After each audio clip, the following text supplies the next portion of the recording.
सकाळी सकाळी अगोदर 5 डाळी घेतल्या आणि त्यामध्ये 1 टोमॅटो आणि 1 बटाटा कुकर लावला। आता चला आता बाहेरलं वातावरण दाखवते।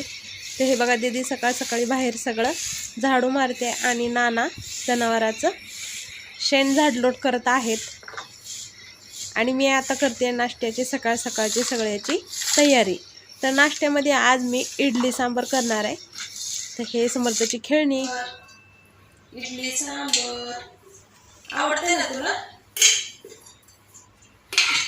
तर डाळीला मी 2 शिट्ट्या घेतलेल्या आहेत आणि मस्त अशी खमंग आपण फोडणी टाकूया। जिरे मोहरी तेल थोडंसं जास्त टाकलंय कारण कढई भरून सांबार करायचा आहे मला सगळ्यांसाठी। आणि आता इथं चिरून घेतलेला कांदा, एकच कांदा घेतलाय, थोडंसं लसूण आणि खोबरं, कढीपत्ता आणि मी डाळीमध्ये 1 टोमॅटो टाकले होते आणि आता मी फोडणीला 3 टोमॅटो टाकणार आहे। तर सांबारमध्ये टोमॅटो जास्त असेल तर सांबारला छान असे आंबट चव येते। आणि हे थोडेसे खडे मसाले आणि 2 बेडगी मिरची टाकलेले आहेत मी।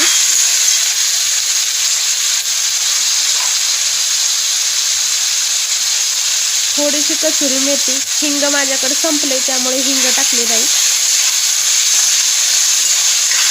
तर फोडणी छान तळून घेऊया। आता इथे मी टाकलेला आहे कांदा लसूण मसाला। तर लाल तिखट न टाकता मी कांदा लसूण मसाला आणि हे बघा सांबार मसाला टाकत आहे। तर सांबार मसाला मी भरपूर टाकला, लाल तिखट टाकलं नाही म्हणून।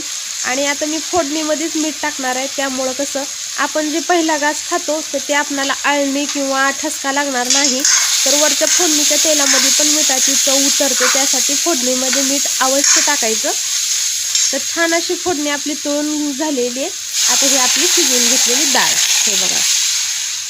तर आणखीन थोडंसं मी वाटीभर पाणी टाकीन यामध्ये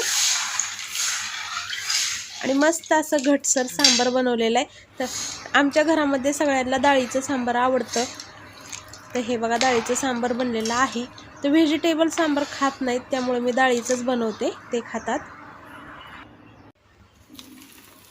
तर मी डाळ आणि तांदूळ एकत्रच भिजवलं होतं, एकत्र बारीक केलं आणि हे बघा भिजायला ठेवलेलं। तर खूप मस्त असं एवढं गार वातावरण असून सुद्धा आपलं तांदूळाचं पीठ छान भिजलेलं आहे इडलीचं। तर आता इथं आपली इडली लावते मी शेगडीवरती।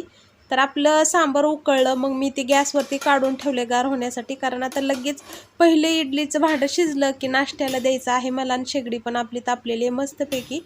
तर चला आता मी इडली लावते आणि आज आपल्याला कपडे धुवायचे। तर ब्लॉग शेवटपर्यंत नक्की बघा, दसऱ्याचे कपडे धुणार।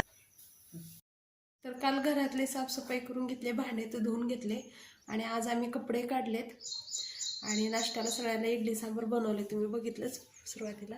आणि कसलंच ऊन नाही।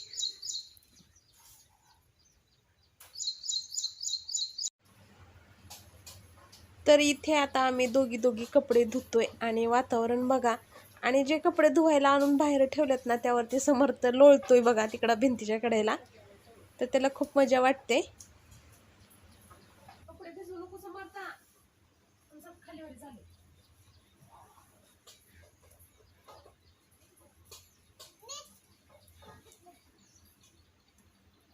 करू नको तू।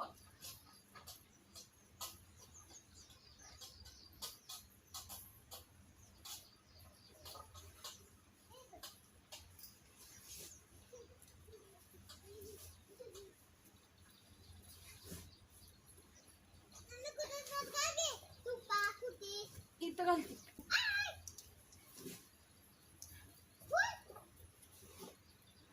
काय मदत करू लागत नाही नुसतं थँक्यू थँक्यू।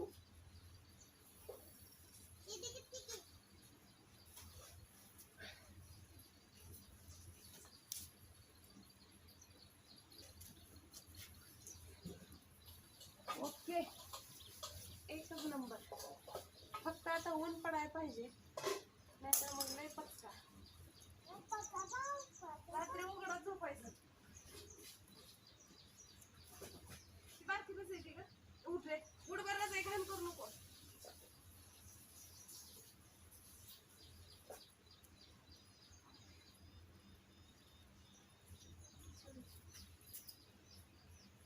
एक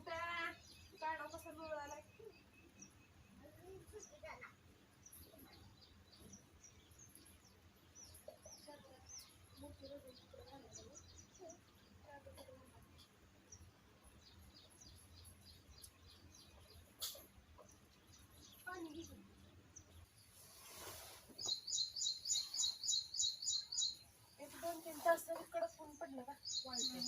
ऊन पडायला पाहिजे किती पुढे पुढे पडलं का आधी काय ऊन आलंय. बरं झालं भिजवले.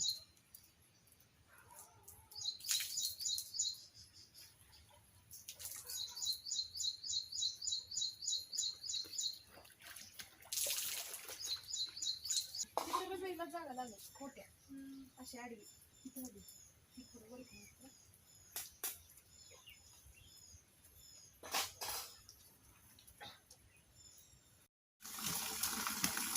तुडवा तुडवा रजाई तुडवा स्वतःची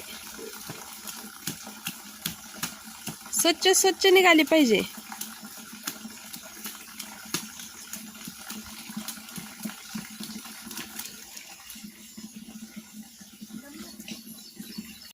हे बघा सगळे कपडे धुतलेत. हे बघा मोठे पूर्ण चादर हे सगळे धुतलेत. रजया 11:15 वाजलेत आणि असा टाइम आहे की सकाळचे 6-7 वाजलेत असं वाटते.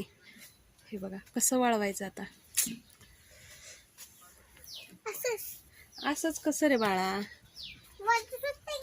वारं सुटते. वारं पण नाही ऊन पण नाही. 11:15 वाजलेत तुम्हीच बघा. सकाळचे 6-7 आता उजडले का काय असं वाटते. अवघड आहे. पाणी उडते. बघा सगळे सगळे धुतलेत. काहीच वाळलं नाही आणखीन जशाला तसं बोललंय. फक्त पाणी गळले यातलं. अवघड आहे. देवा ऊन पड आमचे कपडे वाळू दे. भगवान भरोसा आता कसं होईल तसं होईल. चालू झाला. आपले कपडे वाळले नाहीत. हे बघा आता कसं जसं 6-7 वाजल्यासारखं वातावरण आहे आणि वाजले 12:30. थोडे हडकलेत पण एवढे कपडे काढून टाकायचे कुठं. त्यामुळे तसेच ठेवलेत. जेव्हा वाळतील तेव्हा वळतील किंवा डबल धुवून टाकावं लागेल. कसं करायचं बाळा.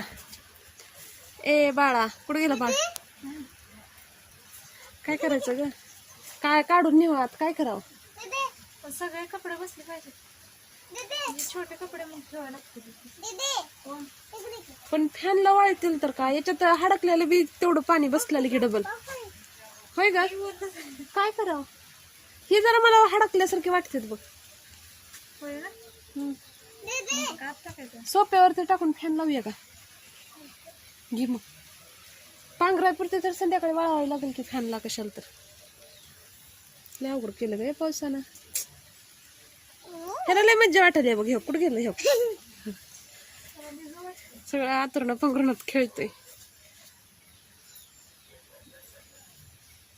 त्याच्यापेक्षा चादर घे ग रजाईपेक्षा.